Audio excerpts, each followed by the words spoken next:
गीत की शादी रॉकी से होती है। रॉकी और लकी दोनों भाई जिनका आपस में बड़ा प्यार होता है। अरे वाह भाभी, क्या खाना बना है। अब तो घर में ही होटल वाला स्वाद रोज मिला करेगा। अरे लकी, तुम अभी जानते नहीं हो मुझे। तुम बस डिश का नाम बोलो, मैं तुम्हें इसी किचन में बना कर खिलाऊंगी।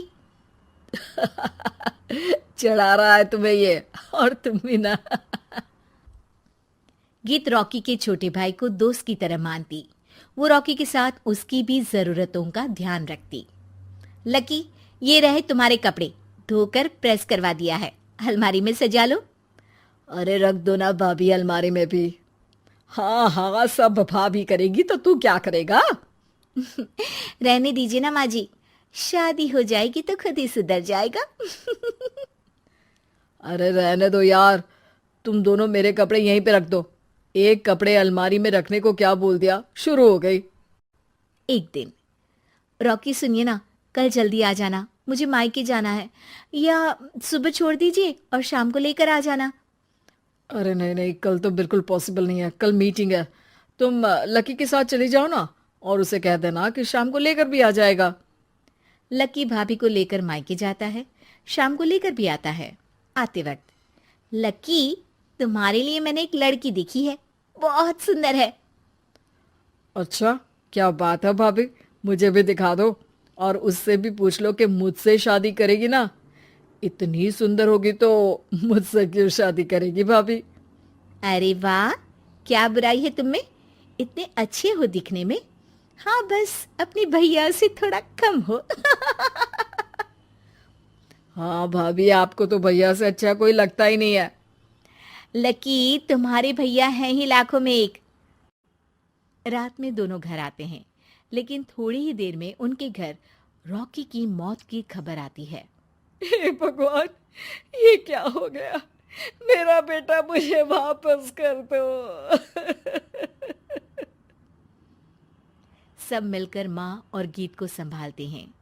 एक दिन, गीत बेटा, अब तो रॉकी रहा नहीं। तू देख ले, अगर मायके जाना हो तो। गीत कुछ नहीं बोलती और कमरे में चली जाती है। एक दिन बुआ सास उन लोगों के घर आती है। अरे भाभी, किसकी नजर लग गई आप लोगों के घर में। मुझे तो लगता है कि इस लड़की के ही पैर ठीक नहीं है, तभी तो आते ही हमारे घर का चिराग खा गई। बुआ सास की बात सुनकर गीत को रोना आ जाता है। वो अपने कमरे में जाकर जोर जोर से रोने लगती है। लकी को ये सब देखकर अच्छा नहीं लगता। बुआ क्या बोल रही हैं? किसी का जीना मरना ऊपर वाले के हाथ होता है, ना कि किसी के पैर पर। अरे देख लो भाभी, छोटा भी हाथ से निकल रहा है। ऐसा ना हो कि ये लड़की सबको आपके खिलाफ कर दे। तभी वहां गीत चाय लेकर आती है। लीजिए बुआ जी, चाय पी लीजिए। बुआ तो घर से चली जाती है, लेकिन सास के मन में गीत को लेकर नेगेटिव विचार भर जाते हैं। अब देख गीता, बहुत हुआ, यहाँ रहकर भी कुछ नहीं होगा। अच्छा होगा कि अपने मम्मी पापा को बोल के तुझे यहाँ से लेकर जाए। और गीत अपने मायके चली जाती है, जहां आस पड़ोस के लोग कहते हैं, अरे रे, बेचारी की शादी के 2 साल ही हुए थे, लेकिन पति नहीं रहा। सास ने भी घर से निकाल दिया। देखो भाई भाभी कब तक साथ रखते हैं। और शादी करा देनी चाहिए इसकी, तो उम्र ही क्या है इसकी। हाँ, लेकिन करेगा कौन। एक तो शादीशुदा, ऊपर से कलंक पति की मौत का। तभी वहां लकी आ जाता है और वो पड़ोसियों की बात सुन लेता है। लकी, तुम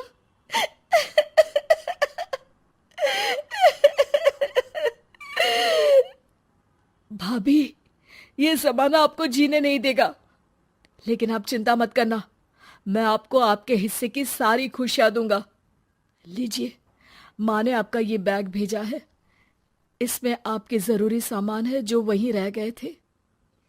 लकी देखता है कि गीत को ससुराल से लेकर मायके तक हर जगह सिर्फ ताने ही सुनने पड़ते हैं। वो सीधे अपनी माँ के पास जाता है। माँ, एक बात सुनो, ये कहाँ का न्याय है। एक लड़की जो छोटी सी उम्र में अपना पति खो चुकी है, वो अब दुनिया के ताने भी झेल रही है। यार, ये तो गलत है ना माँ। हमें भाभी का सपोर्ट करना चाहिए। क्या भैया होते तो भाभी को ऐसा देखकर दुखी नहीं होते? अरे देख लकी, ये समाज ऐसा ही है। और भैया होते तो गीत की ये हालत होती ही नहीं। बिना पति के औरत को तो ये सब झेलना ही पड़ता है। लेकिन कोई तो जरिया होगा ना माँ। भाभी भी हमारे परिवार का हिस्सा है, हम कुछ तो कर सकते हैं ना उनके लिए। हिस्सा है नहीं, हिस्सा थी। और अब तू ज्यादा ना भाभी भाभी करना बंद कर दे, समझा? कुछ दिन ऐसे ही बीतते हैं और एक दिन लकी देखता है कि गीत उसके ही कॉलेज में पढ़ने आई है। अरे भाभी, आप यहाँ कॉलेज में कैसे? लकी, मैंने पढ़ने का निर्णय लिया है। शादी के कारण मेरी पढ़ाई को बीच में ही रोक दिया गया था, पर अब जब कुछ नहीं बचा तो मैंने सोचा पढ़ाई में ही मन लगाऊं। अरे आपने बिल्कुल सही सोचा भाभी। किसी भी तरह की कोई भी जरूरत हो तो प्लीज बिना किसी हिचक के बताना, मैं हूं आपकी मदद के लिए। लेकिन कहते हैं ना, गीत की जिंदगी में सब कुछ बहुत दिनों के लिए ठीक नहीं रहा और एक दिन क्लास में, अरे ये विधवा है, इसकी तो शादी हो चुकी है। क्या बात कर रहे हो? हमारे साथ तो बैठकर ऐसे पढ़ाई करती है जैसे बच्ची हो। अरे बच्ची नहीं, बहुत शातिर है ये। किसी को नहीं बताया कि ये शादीशुदा है, वरना हम इसे आंटी आंटी कहकर पुकारते ना। अरे अब तो पता चल गया ना, आंटी जी। Aunty aunty. फिर क्या, सभी गीत को आंटी बोलकर चिढ़ाने लगते हैं। गीत को रोना आ जाता है और वो क्लास के बाहर जाकर रोने लगती है। सामने से लकी आ जाता है। अरे क्या हुआ भाभी, आप रो क्यों रही हैं? तभी पीछे से एक लड़की आ जाती है। हे हैंडसम, इस औरत से ना दूर रहना, इसके प्यार में मत पड़ जाना, क्योंकि ये शादीशुदा है। हमारे साथ झूठ बोलकर हम जैसी ही रह रही थी। हाँ तो क्या गलत है? सही उम्र में तुम्हारे माता पिता तुम्हारी पढ़ाई छुड़वा देते तो आज तुम भी शादीशुदा ही होती ना। और इनका पति नहीं रहा, उसमें इनका क्या कसूर? अरे कोई अपने जीवन को नई शुरुआत दे रहा है तो तुम लोगों को क्यों मिर्ची लग रही है? अरे तुझे बड़ी दया आ रही है, कर लेना तू शादी। लकी तब तो कुछ नहीं बोलता, लेकिन ये बात उसके मन में घर कर जाती है। और फिर एक दिन, माँ, मैं गीत से शादी करना चाहता हूँ। अरे क्या बक रहा है बेटा, तेरा भाई तो खा गई वो, अब मैं अपना दूसरा लड़का नहीं खो सकती। नहीं माँ, मैं गीत को यूं परेशान नहीं देख सकता। उसका कॉलेज में भी लोगों ने जीना मुहाल कर रखा है। मैं उनसे शादी कर उन्हें फिर से इस घर की बहू बनाऊंगा। तुम मानती हो तो ठीक है, नहीं तो मैं घर छोड़कर चला जाऊंगा। अरे मुझे मंजूर है बेटा। लकी माँ के साथ गीत के घर जाता है और उसका हाथ मांगता है। घर वाले मान जाते हैं। थोड़े से इनकार के बाद गीत भी लकी से शादी करने को मान जाती है।